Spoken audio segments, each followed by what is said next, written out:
Bonjour à toutes et à tous et bienvenue dans ce nouveau rendez-vous CEO. Alors aujourd'hui, nous avons le plaisir d'accueillir en studio Laurence Bovy. Laurence Bovy, bonjour. Bonjour. Vous êtes la présidente du conseil d'administration de la SFPI, c'est la Société fédérale de participation et d'investissement. Ouf, c'est quoi ça? C'est quoi ça? Je dirais que c'est finalement le bras financier de l'État fédéral, pour dire les choses de façon très simple. Donc la SFPI a 3 missions principales, une plus récente qui est liée à la survenance de la crise financière en 2008, qui est la gestion des participations que l'État fédéral détient dans les banques, qu'il a refinancé, tout le monde s'en souviendra. Quel cadeau! Voilà.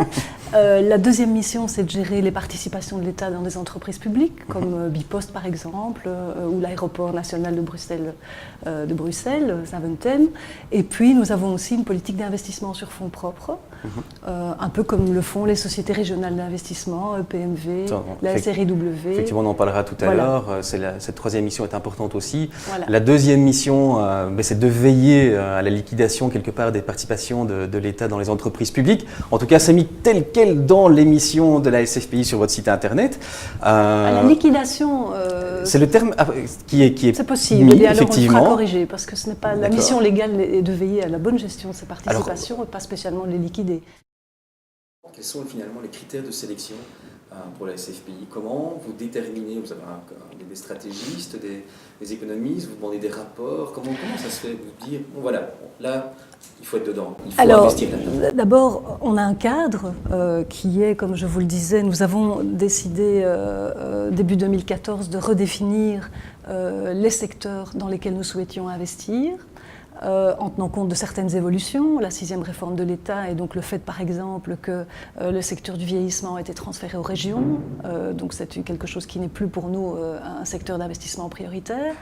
Et puis nous avons redéfini nos priorités en fonction aussi de ce qui peut être notre valeur ajoutée comme société fédérale par rapport aux sociétés régionales. Donc tout ce qui est infrastructure et réseau par exemple est un pilier que nous souhaitons renforcer. On a des participations dans Fluxis, dans Infrabel.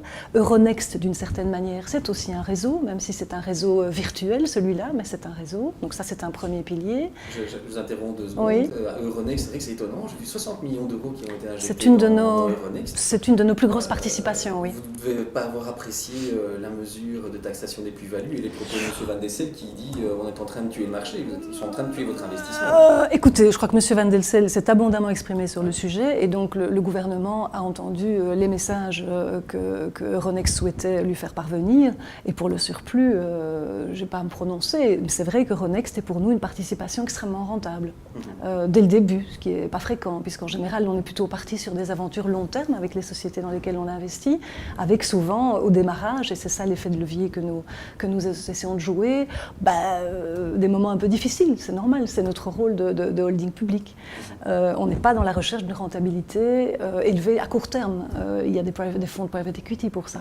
Donc ça, ce n'est pas notre rôle. Donc premier pilier, infrastructure. Second pilier, tout ce qui est innovation, et dans l'innovation, effectivement, biotech. L'aéronautique, qui est un pilier important. Le pilier immobilier également, puisqu'on travaille beaucoup avec la régie des bâtiments, par exemple. Et puis, on a des activités à l'étranger. Il y a une grosse étude qui a été faite sur aussi une possible vente de certains bâtiments. Estimation en tout cas qui a été faite. Oui, je pense qu'il y a beaucoup de choses qui sont... Je vous posais la question au début de l'émission en vous disant il y a quand même une certaine pression.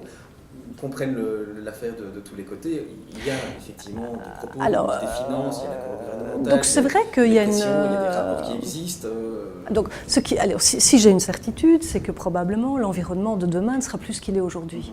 Mais aujourd'hui, il n'est pas non plus ce qu'il était hier. Si je prends, puisqu'on parlait de notre mission d'investissement, notre 3e mission d'investissement sur fonds propres, je rappelle que nous ne touchons qu'une dotation publique, donc on se finance sur notre rentabilité et sur notre trésorerie, qui est consolidée par ailleurs. Donc inutile d'imaginer faire un gain en termes de dette publique en nous rapatriant par exemple au sein de l'administration des finances, puisque nous sommes déjà dans le périmètre des actifs de l'État. Petite parenthèse que je ferme, mais ça je l'aurais dit. Effectivement, quand on regarde les montants de nos investissements sur fonds propres en 2008, je pense qu'on était à 3 millions, on est aujourd'hui à 246 millions. Donc je pense que nous jouons notre rôle de soutien au développement de l'économie belge et à la création d'emplois en Belgique dans des domaines qui nous paraissent des domaines intéressants parce que soit la Belgique est pionnière, l'aéronautique, la biotech par exemple, soit parce qu'il y a des besoins en termes de structuration à une échelle transrégionale ou fédérale. Et là, je pense que nous jouons notre rôle en bonne entente, je le répète, avec les sociétés régionales.